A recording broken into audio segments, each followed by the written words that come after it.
Mayor. All right. I call this special meeting of the Milwaukee City Council to order. This meeting is being held in person at City Hall and by video conference. The public may participate in this meeting by coming to City Hall or joining the Zoom webinar. The meeting is being broadcast live on the city's YouTube channel and Comcast Cable Channel 30 in city limits. There will be opportunities for the public to speak during this meeting. If you would like to address council, you may come to City Hall or participate via Zoom. If you are interested in speaking, please let staff know by filling out a yellow comment card for those at City Hall or emailing ocr@milwaukieoregon.gov for those on Zoom. When it is time to take public comment, staff will monitor the comment cards, email inbox, and Zoom participant list and chat. And we will take comments in the order they are received and seen. Written comments may be emailed to ocr@milwaukieoregon.gov. Spanish translation services are available upon request. The public is asked to request translation and other meeting accessibility services at least 48 hours before the meeting. Contamos con servicio de traducción al español cuando sea solicitado. Se pide al público que solicite servicios de traducción y otros servicios de accesibilidad para reuniones por lo menos 48 horas antes de la reunión. Translation services are also available in other languages. As you can tell, this is a somewhat unusual meeting. This is normally our study session night, but we're holding a special session tonight. I am out of state and participating by Zoom, and two members of council, Council President Nicodemus and Councilor Stavengord, have been excused from tonight's meeting. So we have Councilors Khosrowbadi and Massey there in City Hall. And with that, would you please join me in the Pledge of Allegiance?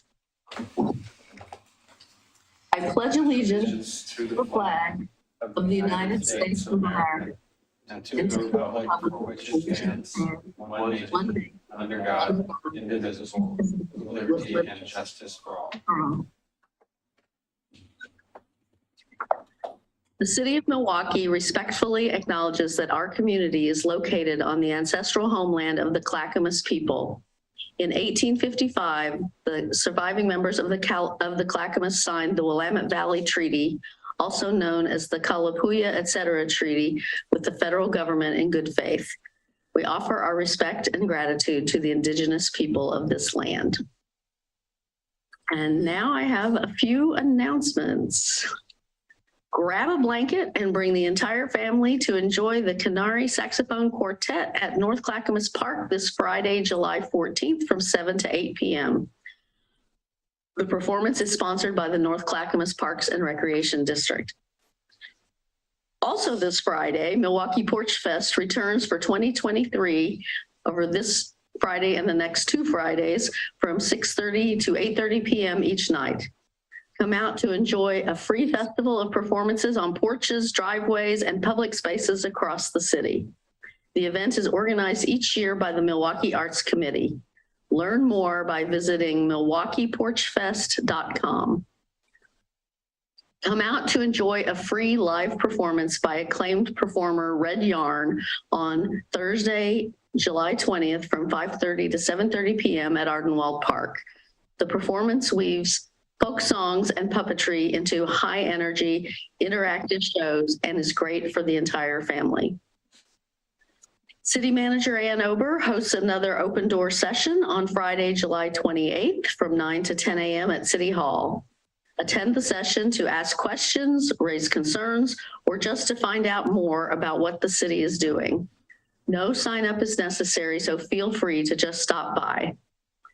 For more information about each of these events and others, please visit the city's homepage at milwaukieoregon.gov or call 503-786-7555.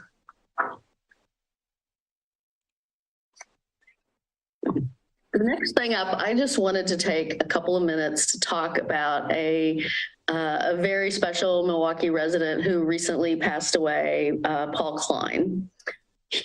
Paul was an architect by trade. And I have to say, I don't know a lot of the details of his life. I knew him as a big volunteer for the Milwaukie Museum. He did a lot of projects with them. He also was a Santa at some of he was a very thin Santa, I have to say. He was a skinny guy, but with a nice full beard, and a Santa at the umbrella parade and at the museum and other events around town. Scott, are our slides showing? I'm not seeing them. I was waiting for a cue and I will put them up here now. Okay, yeah, please go ahead and start them. So we have a few photos of Paul from his, there we go. So this photo here that says the Explorer and the Architect is one that was used at his recent Remembrance of Life. And I gathered from what people said at that he was quite the explorer. He had an old Volkswagen camper and spent a lot of time, exploring the Northwest and the West Coast generally. He was an avid gardener, but here you see him in the far left. He's, I think he was playing Seth Llewellyn, if I'm remembering correctly, at a tour that the museum conducted, where our city recorder was also there. Were you the mayor? Were you supposed to be Mayor Schindler? Yes, I was Mayor Schindler, and I believe Paul was Seth Llewellyn. Yep. Yeah. Paul was a super generous, warm, nice guy. One of the things he did about a decade ago was he designed, wrote, and led walking tours of each of the 7 neighborhoods over the course of a couple of years. They were well attended. You could go ahead and switch to the next slide. Yeah, here you see some of that. They were well attended. People really liked them. And I understand that his scripts belong to or that the Milwaukie Museum has copies of the notes he used for these tours. So hopefully someone might repeat those in years ahead. He just a really warm and giving guy, always patient with people, and just also very inquisitive and interested in history and the world around him. 5 years ago, he had a tragic bicycle accident. He was also an avid biker. And he had a tragic bicycle accident on the Springwater corridor, and he had been paralyzed since that time and died a couple of months ago.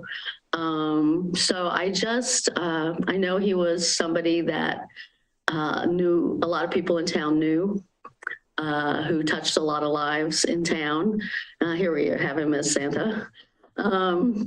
And I just wanted to take a couple of minutes to recognize him because although I don't think he was ever our volunteer of the year, he very well could have been. He gave that kind of time and commitment to the Milwaukie community in lots of ways. So I just wanted to express, express my thanks to him and to his family and for, what he brought to this community. So with that, we will move on. I have to say we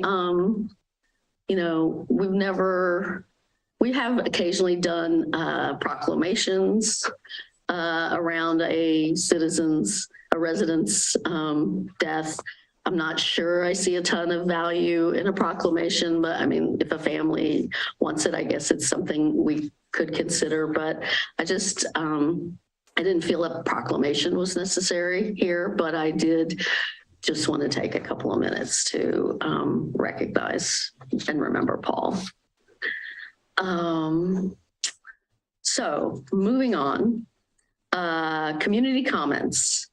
This is the part of the agenda during which the council will hear community member comments regarding city business. Before we begin, is there any follow-up from the June 20th community comments, Ms. Ober? There are not. Okay. And do we have any people who want to comment in the room? Mayor Beatty, there's no one in the room besides staff and council, and there's no one on Zoom. Nope. Okay, so I will forego reading the rest of that script about comments and time limits, et cetera, and move on to the consent agenda. Tonight's consent agenda includes minutes of the City Council June 6, 2023 work session and June 6, 2023 regular session. A resolution affirming the nomination of a Park and Recreation Board member to represent the city on the North Clackamas Parks and Recreation District Advisory Committee. An Oregon Liquor and Cannabis Commission application for Taqueria Portland, located at 5821 Southeast Johnson Creek Boulevard for on-premises sales. Does any member of council wish to remove a consent agenda item?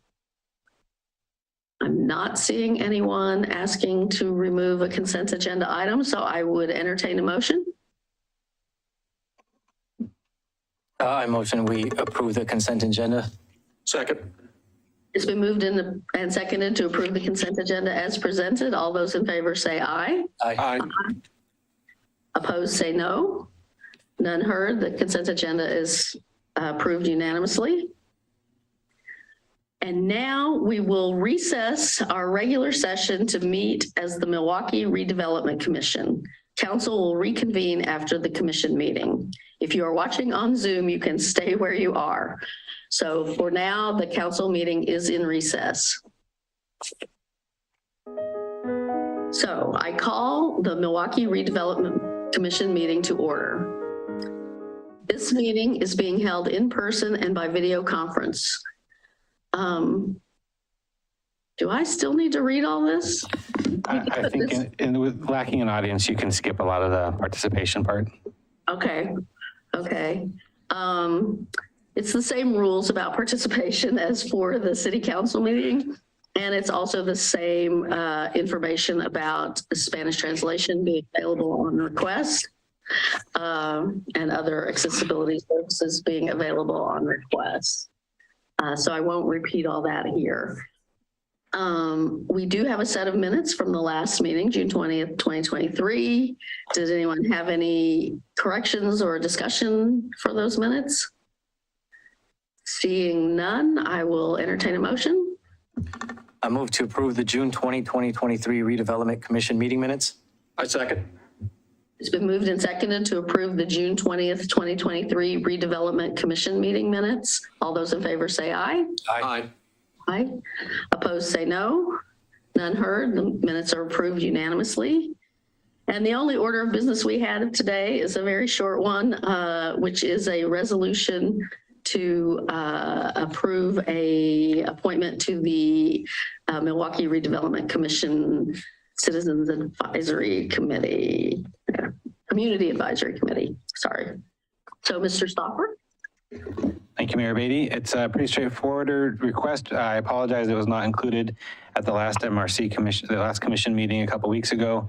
A quick oversight, but the person nominated for appointment to the MRC Community Advisory Committee participated in the annual board and committee recruitment process in the spring and was interviewed and recommended for appointment by the usual panel of council and staff. So pretty straightforward appointment. I appreciate the commission's considering the action. If you have any questions, let me know. All right. I'm not seeing any indication anyone has any questions. So in the absence of questions, I will entertain a motion. I move to approve the resolution appointing Kaylee Carpenter to the MRC Community Advisory Committee. I second the motion. It's been moved and seconded to approve the resolution appointing Kaylee Carpenter to the MRC Community Advisory Committee. All those in favor say aye. Aye. Aye. Aye. Opposed say no. None heard, so she is unanimously appointed. Are there any further commission reports? Commissioner Beatty, on behalf of Executive Director Joseph Brilio, there is no further information to report. Okay, great. I will then entertain a motion to adjourn. I move to adjourn the commission meeting. I second. It's been moved and seconded to adjourn the commission meeting. All those in favor say aye. Aye. Aye. Opposed, say no. The commission meeting is adjourned. All right, so now we are reconvening as the city council. I call the city council meeting back to order. And we have one business item tonight, and that is a presentation / discussion led by Parks Development Coordinator Adam Moore as an update on our 3 forthcoming parks. Take it away, Adam. Good evening, everyone. Can you all see my screen? Yes. Yes. Okay. All right. So I just have a short presentation for you this evening. I'm going to try and save a lot of time for questions. I want to start off here with by just reminding everybody where we are on the schedule. So we are in phase 5 of the project. We will be receiving our 75% design plans in a few weeks now. We expect those in August. We are on schedule to break ground for construction in January or February and open in the fall. We suspect October right now of 2024 for those parks. The main point that I'm going to be talking about tonight is the playground engagement that we just wrapped up. So we had some time to go out to the community and work on playground designs. This is one of the drawings that was done by one of our participants, Maddie from the Boys and Girls Club. She goes to Ardenwald Elementary School. We spent about an hour and a half at the Oak Grove Boys and Girls Club with 32 students from schools in the area. Over half of them went to schools in Milwaukie, but our parks are for everybody. So we didn't mind that a few of them went to school or lived outside of our boundaries. We had a really terrific time down there going through the same sort of design charrettes and exercises that we would with adults, we did with the children, and everybody went home with some t-shirts, just like if you were at Pride or Juneteenth, they also went home with t-shirts. We also spent a good hour and a half with 18 members of our community from different stakeholder groups. All 3 neighborhood associations and a library board were represented. We had multiple members from PARB and the Equity Steering Committee, city staff, NCPRD staff were all there, including neighbors of the parks who were there to represent neighborhood associations. So we were able to spend a lot of time talking through the different designs that we were looking at and getting good feedback from them. And finally, we worked with an organization called Fact Oregon. They are a statewide organization that works with families raising children with disabilities. We received 15 specialized surveys back from them, and then had about a 2-hour conversation to follow up those surveys. And that conversation wasn't just on playground and playground design, but also on the concept plans around them. I know that several of you were able to join us at both Pride and Juneteenth, where we did some scaled down engagement with the community. Overall, just looking at the breakdown of the engagement by the numbers, we had 2,718 of those little sticker dots to count. That represents about 302 people, although we do know that a lot of people participated as families or as groups. That gave us 236 surveys. 56% of those surveys came from people who said that they had never participated in planning engagement with us, and 21% of those came from members of our BIPOC community. Some quick takeaways from the engagement. Now, normally you would get a report attached to the staff report of all of our engagement that we would put on our website. This engagement that we did was all staff run. And as you can see, we had quite a bit to count and write up. We've also had some vacations snuck in there as well. So the report's going to take a little while to get to you, but we have been through all of the surveys multiple times. Our consultants have the information that they need to keep moving and keep us on schedule. And here's some quick takeaways from that. So first and foremost, families with disabilities are looking for secure and enclosed parks. Anyone bringing a child who might be on the autism spectrum, for example, who might become overstimulated or prone to wander, wants to see a park that is enclosed if it's a small park, or a playground that's enclosed, or a play area that's enclosed if it's a larger park. Participant asked us to adjust the designs to older age groups. This was particularly the case at the Bowman Bray playground design. People felt that it was too geared towards the 2 to 5 year old age group. They didn't feel as though the playground had the wow factor, and that mirrors some of the feedback that we heard when we were putting together the concept plan for Bowman Bray. So I did make kind of an executive decision, and so there's some new playground equipment that just became available with the company that we're working with. We weren't able to show it in the designs because it wasn't available yet. Had we shown it, we suspect strongly that it would have been the most popular. And so we are going to be adding that to the playground design. We also heard quite a bit from people, just as we did when putting together the concept plans, that participants want active and passive uses in the playgrounds, just as they want in the parks, and they want structured and unstructured play. And so we tried to put together final playground designs that will allow both those things to happen inside of our parks. Feedback was generally positive. People are really excited about these. I'm starting to get really excited about these. It's starting to feel very real, considering that we're getting very close to public hearings and building permits. We had lots of really thoughtful and constructive suggestions. The surveys that we got back from our stakeholder groups were filled front and back with comments.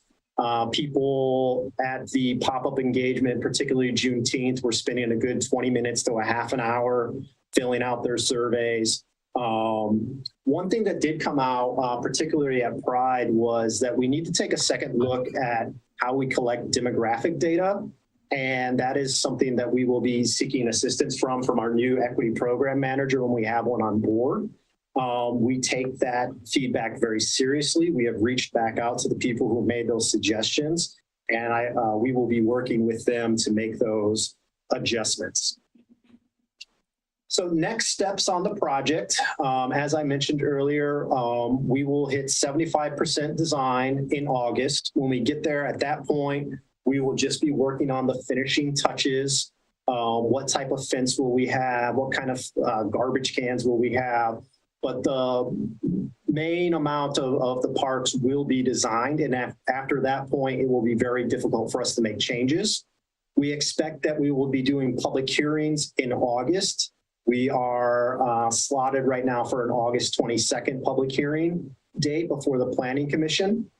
And then we'll have some final plan engagement. We've always told the community that we're going to do additional engagement when these plans are done. That is to make sure that we can show everybody any changes that might needed to happen.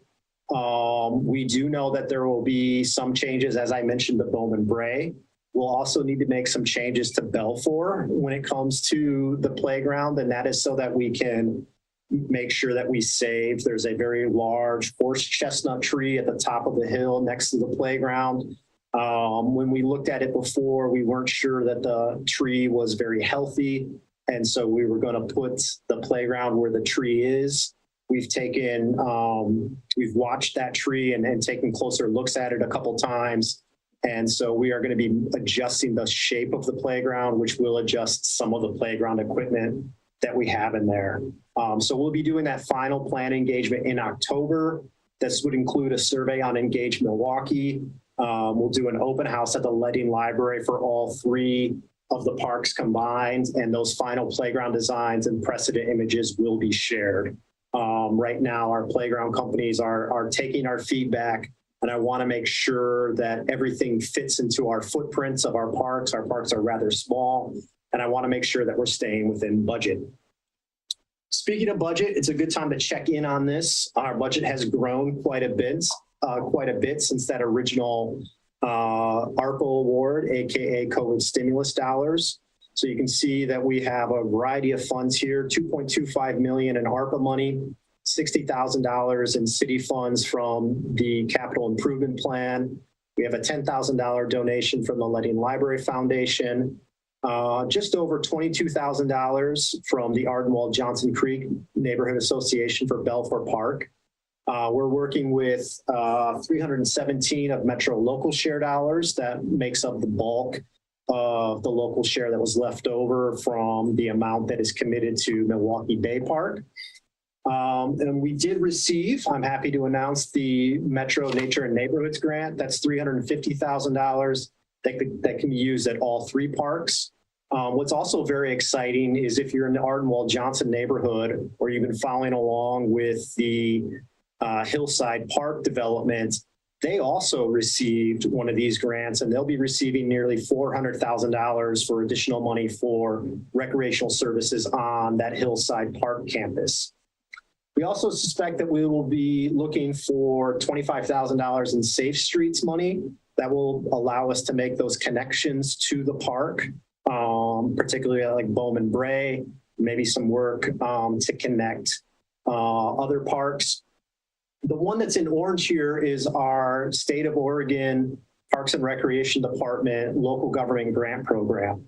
That grant is for $300,000. We could only apply for 1 park, so we applied for Scott.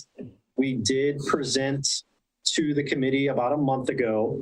Typically, you present to the committee, and then at the very end of the meeting, they will tell you which projects are going to be recommended for funding.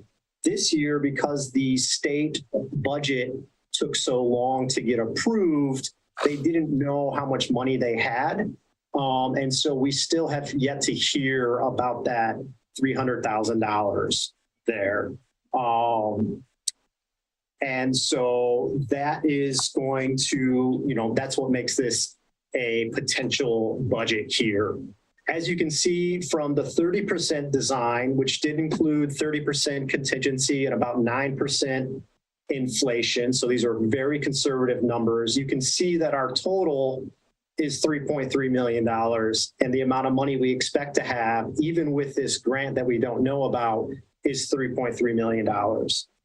That does put us in a bit of a tough spot financially. That is because, these state grants are highly competitive. We presented along with, I think, 26 other projects throughout the state. We were well below the average amount of money that we asked for. So we asked for $300,000. I think the median was closer to 4.5 or 5. But we still don't know if we have that money. So we could have, going into this, a $300,000 hole in our budget. The 75% design will have less contingency and inflation in there. We're getting closer to knowing the actual cost of these parks.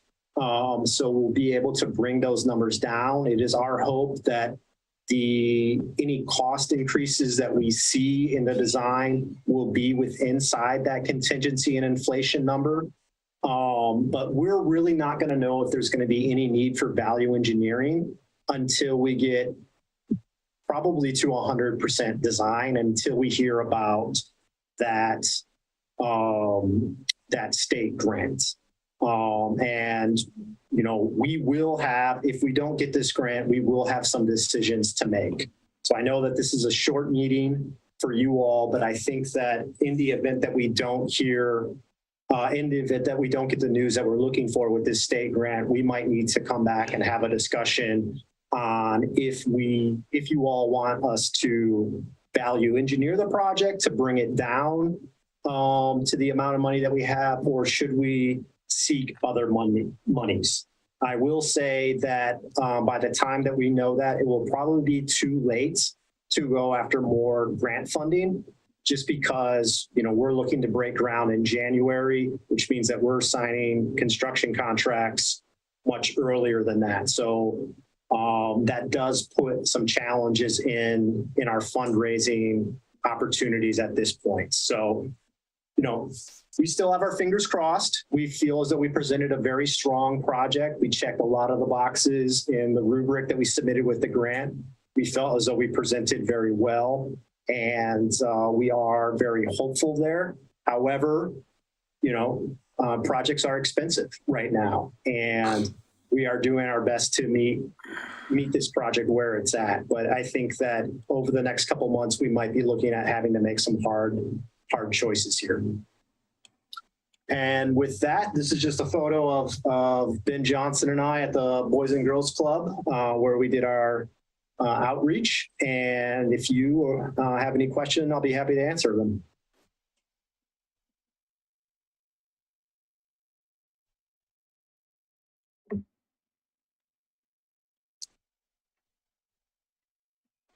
Thanks, Adam. That was a good update for us. We now sort of go in order with our questions. So I will start with Councilor Kostabati. No, my only question was about the $300,000 potential gap, but you kind of touched on that so briefly. So I'll spare that one. That was all I had. Thank you. Councilor Massey.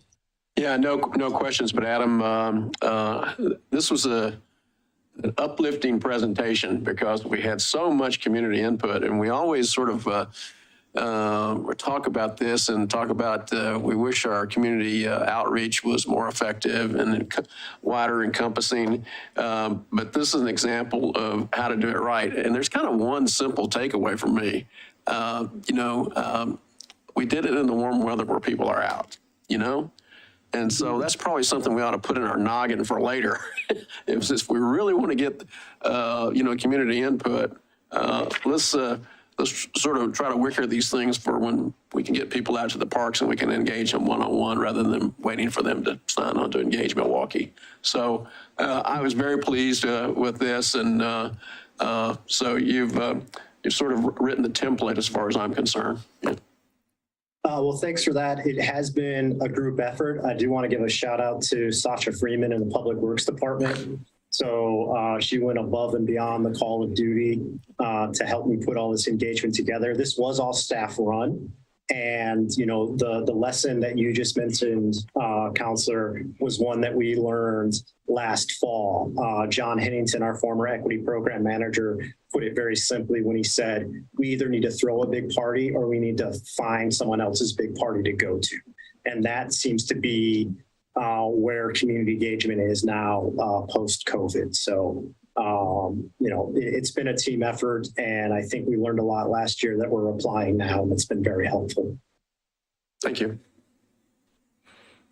Yeah, thanks. That point is one that I had raised some months ago about the TSP, and hopeful that we would be able to do some launch event for the TSP before the weather gets bad. So I hope that that's still possible, although I know that schedule hasn't been entirely within staff's control.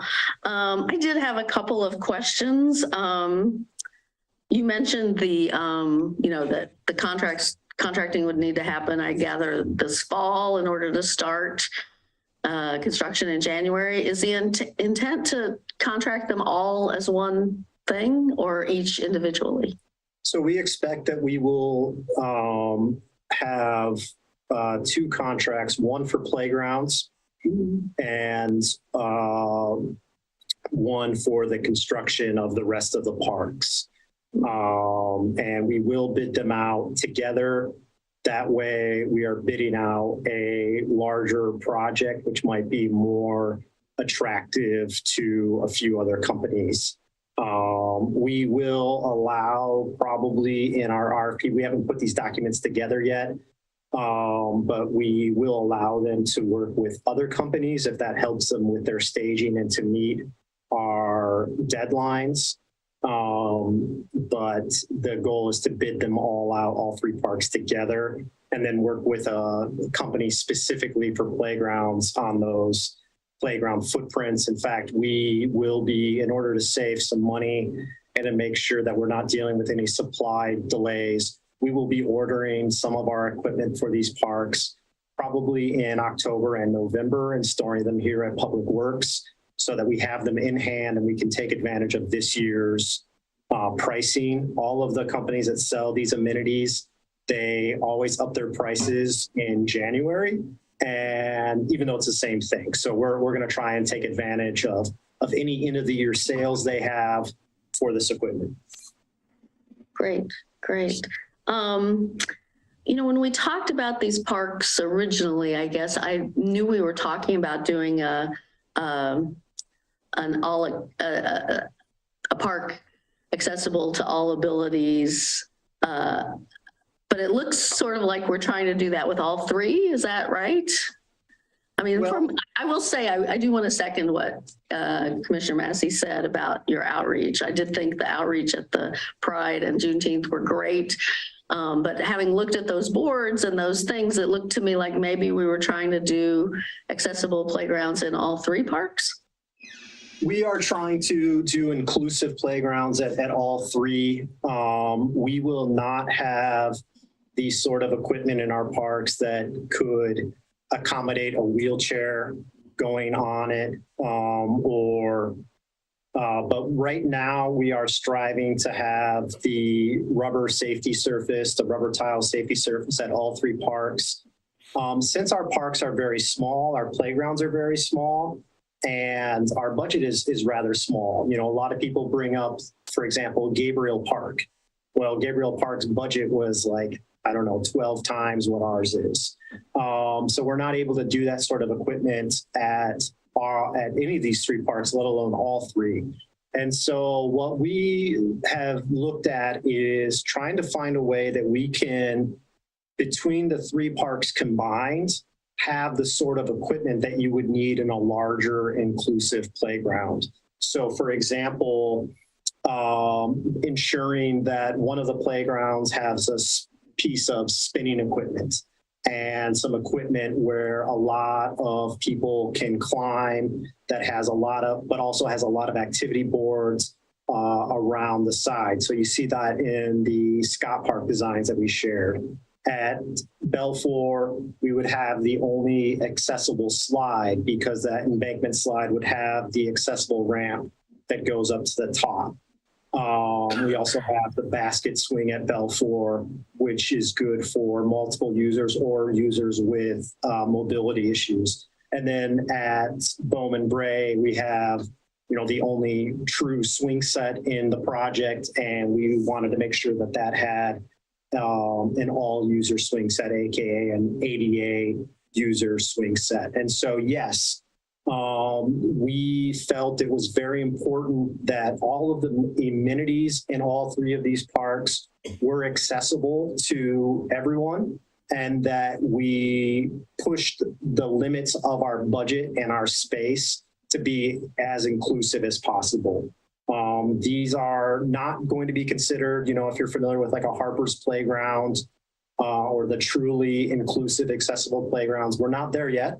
We never thought that we were going to be able to get there, but we're trying to make it so that with all 3 of these parks, we have options for everyone, since we can't do that in one park alone. And so because of that is why we're going for the rubber flooring as opposed to the traditional wood chip stuff. Can you talk a little bit about that decision and what that means? I know it's more expensive up front, but is it not, is there less maintenance? Does it have a longer life, et cetera? Can you talk about that? So for those of you who haven't watched it, and Mayor Beatty, I know you have, but we do have a presentation on our website and our YouTube channel that looks at playground design, and we talk extensively about safety surfacing. So this safety surfacing that we're looking at is anywhere between $20 and $25 a square foot, whereas the engineered wood fiber is about $3 a square foot. Now, I do want to say, if we do have a gap in our budget, that safety surfacing might be one of the first thing that gets valued engineered, probably at Bowman Bray and Belfort Parks specifically. We told the community we were going to do this safety surfacing if we get both grants. And so we're still kind of crossing our fingers on that second grant. Now, so it is a higher capital cost, but the engineered wood fiber does compact about an inch or two every year, which means that you need to add to it every year. Unfortunately, and I have never seen any park district that ever does it every single year, but you might remember that recently NCPRD went through and added a bunch of engineered wood fiber, AKA playground mulch, to our parks. That needs to be done constantly in order to ensure that you're protecting from your fall heights. We won't need to do that for this rubber tile. It's also preferred, at least by me, to the poured in place, which is that other smooth rubber surfacing that you will see. When the poured in place safety surface, if it tears, if it rips, if it's damaged, if it's lit on fire, you have to then cut out a section of that, bring back the big truck, pour it back in place, and it's never really going to match. With these tiles, they're just like carpet tiles, whereas one of them gets damaged, it gets worn, we can pop up those tiles and replace them. And so we can also, just like with the poured in place, although it won't be as detailed, we can also do different colors and different textures in it.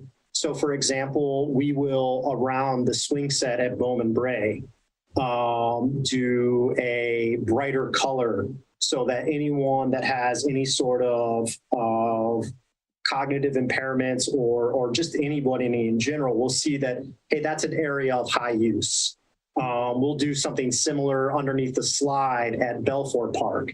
And one of the nice things about making those areas where there's going to be a lot of wear and tear from use is making those a different color is like when we have to replace them. And these do last probably about 15 to 20 years without a ton of use. But when we have to replace those, they're not going to match anyway because everything else has been in the sun. And so it won't look bad when we do that. Right.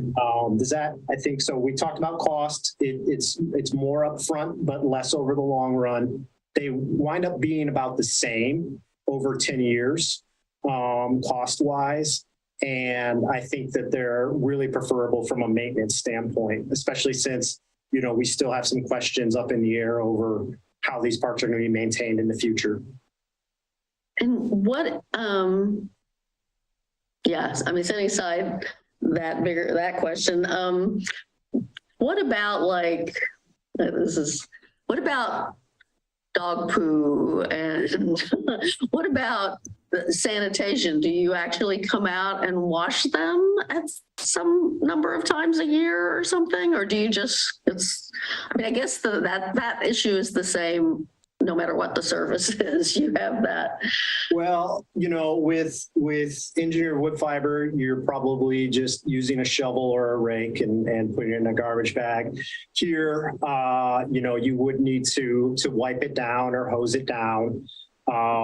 So we do have dog bag stations in the designs for all three parks. You would do the same cleanup as you would for a trail or a sidewalk, or any of those other hard surfaces. So yeah, you would need to do it. These will drain. And so, we can hose them down. It can sit out in the rain just fine, and will be pretty good for our climate here.